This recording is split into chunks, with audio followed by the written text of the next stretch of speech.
Tom. Hey. Mr. Risbrow. This is kind of bumpy. Like, just I can sit down in the back office and talk about what's going on. Sure. Yeah. We're moving. We're not moving. Here we are.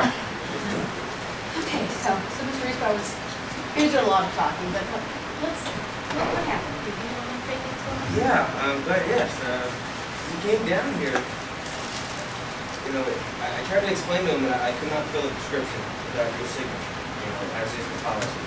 And then he starts getting all huffy right off the bat about some clinical repair, you know, and then he tells me that you two can just do the consult after the fact. I've never heard of a consult after the fact. It's a mandatory consult before, you know, I can fill a prescription.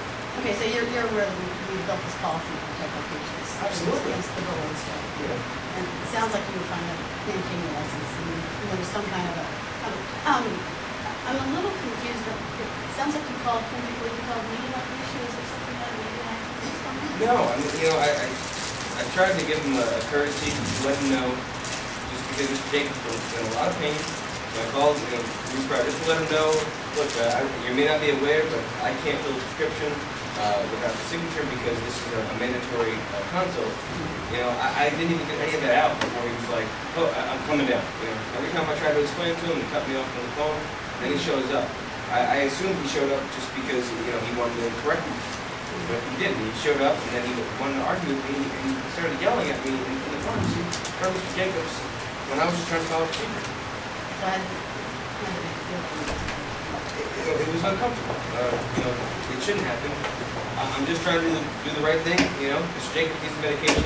I understand that, but you know, I'm not going to go against the flag. Something, you know, God forbid something happens. So it sounds like we have some real issues here. One of the things we have policies.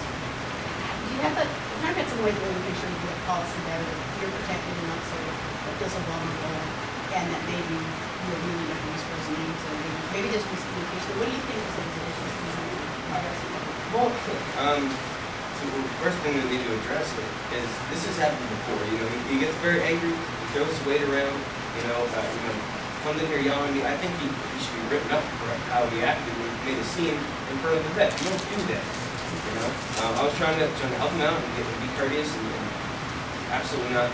I think he should be written up. And also, if we're going to look at policies, that's a good idea. I think we should put a policy in where doctors can't come into the pharmacy. You know, I'm trying to do what I'm doing in pharmacy, you know, and follow procedure. If they can't respect that, they shouldn't be allowed to. How about, why don't we get Dr. Risbrow and maybe we can get chief staff, maybe sit down and evaluate some of those policies and see if there's a way to find some common ground that makes it work for everybody.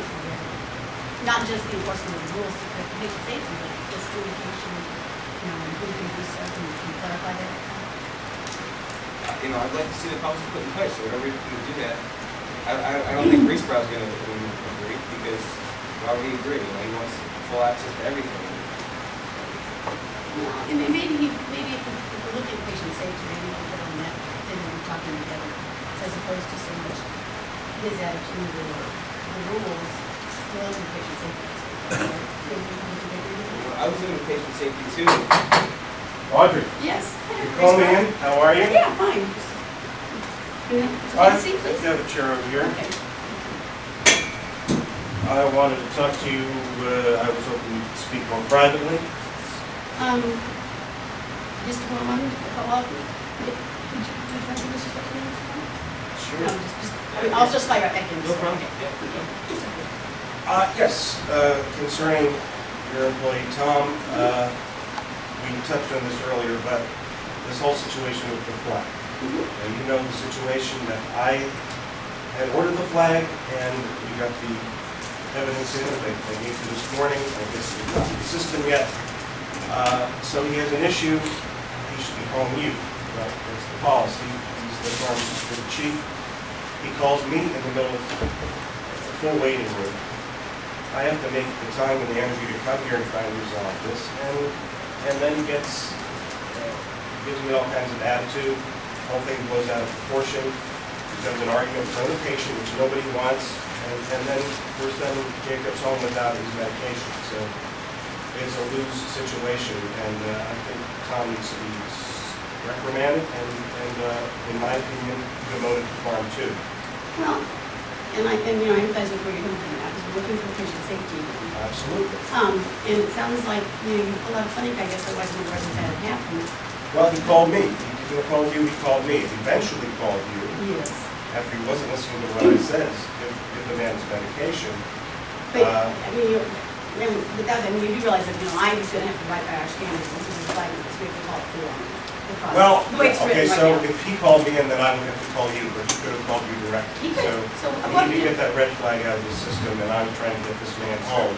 Well, what I'm thinking right now is that, obviously, we had some breaks in the way the system worked. And I'd like to sit down maybe with you and Tom and the chief staff and maybe relook at that policy and come up with some solutions about how we actually need to go through the thing and make it work for our patients and what they need, and to not take their time on things to make Tom's life go smoother. Is there something the pharmacy can do to get this man his medication? Sure, we can get him to get that evaluation done, we've got Friday third, probably next couple of Because days. he's in serious need of this medication. And you've got the paperwork there, right? Yeah, I do. But we do have to possibly stop running through that quick little study and make sure that he's. Yeah, good. that was it was a safety concern. Okay. We So talked have you about already this. ordered the cardiac workup that needs to go with that study, so we can just do that? You have? Yes. Okay, if that's all done, then we'll pull the data off the cart and look at it. And as far as And Tom I- goes, I think we need to look at the policy and reestablish that and start with our basic ideas. So if I can bring Tom back in for just a minute? if you want to bring Tom back in, that's fine. Tom? Okay. So, we're talking about just kind of the policy that we had that was protecting the patient safety. The policy that I was, Right. Well, we're, That you right, did not do correctly. Okay. Well, policy I was protecting. okay, but my concern as chief pharmacist is patient safety. And I'm here for both of you, which are both patient safety. Absolutely. And so maybe I'd like to do this, like I said, when we get chief of staff here with this work on non-pharmacy issues, sit down with that policy, and maybe we can be more clear with delineating some of the issues that are there. Maybe we can specify that the first action is to call me, not to have any implied action. Well, I thought that was understood, that the pharmacist should call the chief if there's any issue about a flag, not the doctor, who's got plenty of Really other what was things to happening, do. if you had listened to Your me 1 employee second. was not following that If you give me policy. 1 second, and that's listen how to this me. whole thing Instead of started. going, oh, it's just, Freeze. it's a pharmacist. Freeze. Why did you freeze? It was going so well. I can see her going. She did not reestablish control, and she had very easily out. As we saw. So what is your advice? What are you going to advise her to do? Yeah, like that'll solve the problem. Okay. So what would your advice be? Just reiterate what the actual Problem is just reinforcing the procedures, the policies and procedures, and what we can in turn do to make it better. Personalities out of this is the policies and procedures that need to be addressed. Right, well, actually, what I was trying to get there, because let's just You're stop frozen. both of them. Let me ask you a question. You're frozen. Do you think, I'm a facilitator, I have crazy powers. Do you think she wasn't trying to do that? No, I think she was. She was, Okay. I think she was. So do you think that's really the issue? No. What do you think is really the issue is? She's going to take control of you to yeah, drive she you. needs to stop you from bigger. She should probably stand up and say, excuse me, take control. Or tell me Either the body language of standing up will reinforce that, okay, we need to get back to what the actual situation is. And maybe that in turn, by her standing up and taking that role, body language wise, you two will be quiet. Maybe. Anybody want to put any money on that?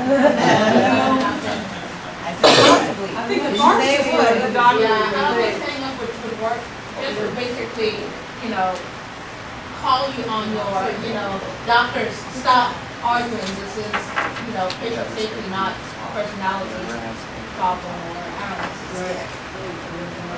Well, that's what was coming out. That they're here for the That's patient, okay. Do you have a direction to take?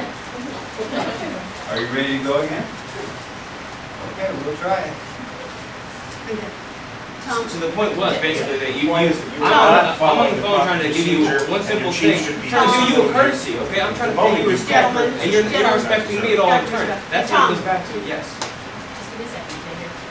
We're still looking at the patient safety. And Absolutely. to get there, it sounds like our policy is not clear cut in giving us direction. I thought the policy was clear cut. I I thought your employee was not following the Dr. policy. And really, all And I it is understand common that. courtesy between people. Dr. you know. Risborough, I understand that. But when I read the policy, I can see where there might be some variation. So I would like to have you guys look at those policies and make them more clear cut so we don't have this issue and create patient safety. How do you feel that we can fix this? I think by It looking would at help if your employees follow the policy. Good. when a policy has some implied implications in it, not written, that makes for a potential problem. How do we write a policy so that people aren't so arrogant? That's really No. the No, issue. we're not Consultants, talking I'm leaving. No, you know what, it is, I'm only right now. I try to be courteous, and that's the issue. Tom, All right. we're talking about patient safety. I'm gonna go above your head and make sure that this man is disciplined, that's all. Well, that, Tom, we will look at the policy, see if there's somewhere we can specify in there what they actually be. I understand your goal of trying to give the doctor the common courtesy of finding first. That maybe if we let it up this time, we can eliminate that potential issue and maybe some protection and some other actions. I appreciate that. I also just think that it's not so much about protection, it's about teaching him a lesson. You know, he's gonna keep being arrogant, you know, keep throwing his weight around unless someone puts him in his place and writes him up for it. And Tom, I understand that, but is our goal not patient safety? Of course. Okay, if that's our goal, that's what we need to focus on. Dr. Risborough is Dr. Risborough, doing hot line, it's a farm operator. So we need to do what we can do, and what we can do to protect patients. So let's work on the policy and make it safe as we can. And let's, we'll take our meeting, we'll talk to the staff, and we'll actually ask Dr. Risborough back in, they can write a policy and see if we can get this. Okay, so if you want to look at it over next week, can come in with some ideas, and I'll look at it too, and maybe make some recommendations on just put out there, clear the flags, have a sure that the chain of command from the side is followed. Great. Thank you very much. Come on, you want to shake my hand? Shake. all right, thank you. I'm turning your light. Interesting. Interesting, especially coming right on the heels of scenario 2 with Chuck and Barry. It was an interesting choice for them to bring both participants into the same room at the same time. I wondered about that. All right, you have the same kind of issues going on here as you did with Chuck and Barry, that it can be very counterproductive to get those two people together when emotions are still running high, when it's that close to the actual incident. So you got to wonder about that, all right?